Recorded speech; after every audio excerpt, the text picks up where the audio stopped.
guddigan oo isugu jiray culimaa udiin iyo odayaal oo ay direen guddiga abaaraha Puntland ayaa u ambabaxay bariga fog ee Puntland gaar ahaan deegaanada hoostaga degmada Qandala ee gacanka hodanka Soomaaliya iyo degmada Baledhidhin oo labaduba ka tirsan gobolka Bari. intii ay guddigu ku guda jireen socdaalkooda waxa ay tageen in ka badan 40 tuulo oo hoostaga degmooyinkaasi, waxaana guud ahaan deegaanada ay guddigu tageen ay ku soo arkeen xaalad adag oo la xiriirta abaarta ka jirta deegaanada Puntland. guud ahaan deegaanada hoostaga degmooyinka Qandala iyo Baledhidhin waa kuwa aan lahayn wax ceelala marka laga reebo ceelasha Buq iyo Ceelgaal, kuwaasi oo deegaanada qaar masaafo ahaan u jira dhowr boqol oo kiiloomitir. qaar ka mid ah dadka deegaanka oo la hadlay guddiga abaaraha Puntland ayaa sheegay in deegaanadan ay ka jirto xaalad adag, waxaana ay sheegeen in gaadiidku marka uu biyaha doono uu ku maqnaado in ka badan 26 saacadood,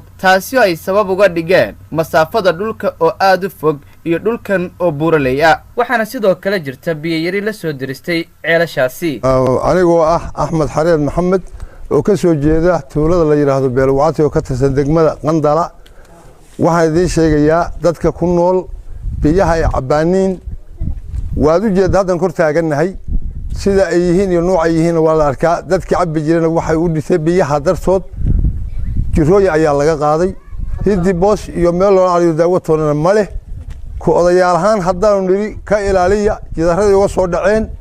dantaana ku khasabtay haraad baan ku khasbay inay u soo dhacaan saas darteed ugu soo daataaniin, waxaana ka dhashay caafimaad darro. waxay diboos iyo meel loo caliyo ma leh. waxaan u sheegaynaa caalimka dimiinta dawladda Puntland culimada aan waxaan ka codsanaynaa si degdeg in hawlaha wax looga qabto lana soo gaaro. assalaamu calaykum waraxmatullaahi wabarakaatuh. waxaan u baahanahay culimada iyo cuqaaska haraad baan haya, waxaan taaganahay baraagta la yiraahdo gaatiboodan magaceedu yahay anaga oo ka tirsan gobolka Puntland magaalada Qandala meelahaas anaga oo joogna haraad baan nahay ilaa 3 sano muddo gaaraysa waa oomanayn wadanka aan joognaana waa oomani berkadaas maantay waxaanu ka dhuranay wax bilmiil iyo wax noocaas barnoogu hadhana ma jiddo. waxaan rabnaa odayaasha iyo duqayda iyo wixii wax garada iyo wixii wax bixinayo wixii adduunka inay ogaadaan baan rabnaa. sidaas baanu culimada weydiisanayaa bilmiil biya wixii naba heli ka waxana siiyo ilaahay. jecel oo dhan 22 tuulo oo jecel ah dhammaantood way biyo la'yihiin. dadka ku noolna waa dad aad u tiro badan. waxaan u sheegayaa dawladda, hay'adaha, wadaadada iyo dadka u dhashay degmada Qandala oo tijaarta ah dhammaantood waxaan u sheegayaa inay u soo gurmadaan dadka maatada ah oo ku haray tuulooyinka ka tirsan jecel oo dhan. waxaan u baaqayaa abaarna haysay 3 sano oo lixaad leh xoolii baabeen baraagtu biyihii dhamaadeen dad iyo xoolaba ay tageen hadda sii jeedaan. waxaan soo jeedinayaa dawladda Puntland iyo muslimiinta caalamka abaarta baaxadda weyn wixii laga qaban karo baahida inay nagala qabtaan ilaahayna la gargaarsano insha Allah. waxa la yiraahdaa Faadimo Faarax Maxamed, waxaanu joognaa tuulada la yiraahdo Dadsaan. waxaanu qabnaa dib iyo qahar iyo abaar iyo jiilaal iyo wax ilaahay loola cawday. waxaanu u baahanahay gargaar aanu ka helo odayaasha iyo nabadoonnada iyo wixii islaama. waxaan culimada wax kasta waxaan uga baahanahay gargaar. waxaanuna qabnaa haraad iyo oon iyo ilaahu tacaddi. biyuhu waxay noogu yimaadaan noogu iman jireen 300 fuustadii. waxaanuna u baahanahay wax kasta oo dad jilaal qaba u baahan yihiin. waa laabe waa laga laasada waa u jeedaan aragtida taaganahay reerkii laabe waa qayb baa jifta waa shabiyood iyo waxaas arada markii cabeen. bismillaah arbaada caalamka waxaan ka codsanaynaa dhammaan culimada diinka ganacsatada macnaha qurba jooga macnaha Puntland dhammaantood iyo dawladaba kulma degdeg dadka in la soo gaaraan waa daawo iyo biyo leh. adduunka waxa ka jira laba jiilaal baasura midna waa biyo ama cunto la'aan. xoolaha waxa jira cunto la'aan bay u dhimanayaan hadduu biyo helo cunto ma leh. laba lahayo mid waa biyo baa la yiri meel soo meed. waxaan idinka codsanaynaa gurma degdeg ah oo baadiyo biyaba ah. alxamdulilaahi rabbil caalamiin. ilaahay baa mahad leh. waxaa ku nool dad aad iyo aad u fara badan. ilaahay bay ku xiran yihiin oo quudiya, laakiin waqti dheer barkadihii ay ka cabi jireen waa faaruq mana la habiyo saa darteed waxaan maanta hadda halkaan idinka caddaynaynaa inayna soo gaadhay gaari biyo dhaana oo inoo ku khabaray maartay islaamka ma garatay waxa weeyaan ku nool Boosaaso ee isu xilqaameen wax uu qaban karaa ma jiro dadka aad aragteen caagad iyo daasad uma gaarin ilaahay baan waxaan ka baryeynaa inaan maartay uu waraabiyo marna makhluuq kuma aanan xirayna waxaan anagu ku xirayn Allah khaaliqa baan ku xirayn haddar nin bini'aadan dad u cabanaya ma ihin ilaahay baan ku xiranahay mar walbaba laakiin waxaanu idin sheegaynaa in dad tabar yar oo ma garatay yani aan meel gaari karin ay meesha ku nool yihiin islaamnimo haddii wax la isugu qabto dad baahan ayaa meesha jooga sidaas aanu idin cadaynaynaa gaar ahaanna daramadow waxaanu codsanaynaa dawladda ganacsatada inay culimada inay gargaarka ay noo soo fidiyaan noo soo badiyaanin baanu codsanaynaa abaar xun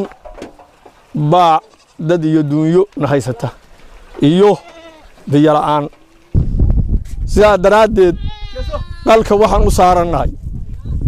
oo dhimasho u joognaa haraad oo jooga tuulada la yidhaahdo gaatir oodan deegaanka Qandala gooyaheeda miyiga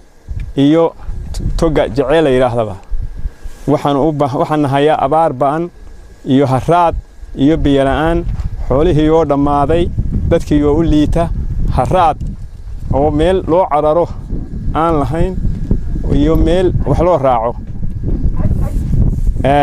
wixii muslimiina oo ah gobolka Puntland maamulka ganacsatada culimadiinka xuqeysha odayada waxgaradka waxaan ka codsanaynaa wixii naloo qaban karo in naloo qabto halkan aanu joogno waa tuulada Shabaab oo ka tirsan degmada Qandala guud ahaana waxa la yiraahdaa Dhaadaar togan aynu joognana waxa la yiraahdaa Jecel madaxda dawladda culimada tijaarta ganacsatada halkan waxaanu uga soo jeedinaynaa annagoo ah shacabkaas oo isku mid ah Dhaadaar Dasaan Jecel dhamaantaya aanu afkoodii ku hadlayno waxaanu uga soo jeedinaynaa afno halkan waxa ka dhacay oonkuna wuu jiri jiray 11 2000 iyo 11 iyo 2014 iyo maanta oo ay tahay 2000 iyo 16 saddexda goorba waxa naga helay biyo la'aan tuuladatan aynu idin kala hadlaayo waxay leedahay 63 berkadood mid biyo ku jiraan ma jirto baabuurtu waad aragteen nimankiinan hadda saxaafada oo nala socda caagadihii baa saaran waxaanu u biyo doonanaynaa meesha la yiraahdo Ceelgaal baabuurtuna waa baabuur baali ah